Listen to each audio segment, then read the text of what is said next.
আপনারা দোয়া করবেন আর হচ্ছে আমাদেরকে সঠিক নির্দেশনা দিবেন যাতে আমরা সঠিক পথে থাকতে পারি, সঠিকভাবে কাজগুলো করতে পারি। এই দোয়া করি। মুরব্বীরা আছেন, মুরব্বীদের কাছে আমার খাওয়া থাকবে, আপনার থাকবে, আপনারা আমাদেরকে ভুল ত্রুটি সংশোধন করে দিবেন যাতে করে আমরা সঠিক পথটা অবলম্বন করে হাতিয়ার জন্য কিছু একটা করতে পারি। আমার জায়গা থেকে আমি আমার জায়গায় চেষ্টা করে যাচ্ছি। আপনাদের দোয়া থাকলে, আপনাদের সমর্থন থাকলে, আপনারা পাশে রাখলে অনেক কিছু করা সম্ভব হবে।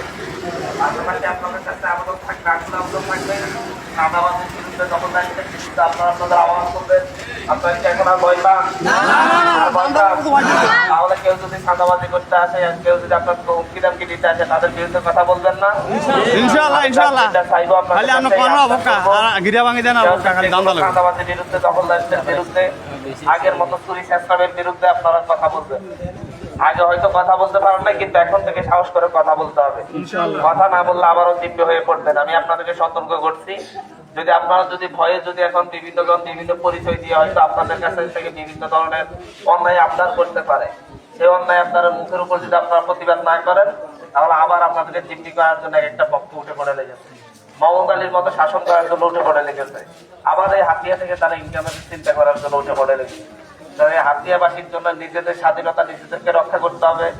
নিজেরা পরাধীন হতে চাইলে এমনিতে পরাধীন হয়ে যাবেন, ভয় পেলে আপনারা পরাধীন হয়ে থাকবেন, কেউ আপনাদেরকে হেল্প করতে পারবে না। আমি আমার জায়গা থেকে যতটুকু করার চেষ্টা করেছি, আমি আপনাদেরকে মুক্ত করার জন্য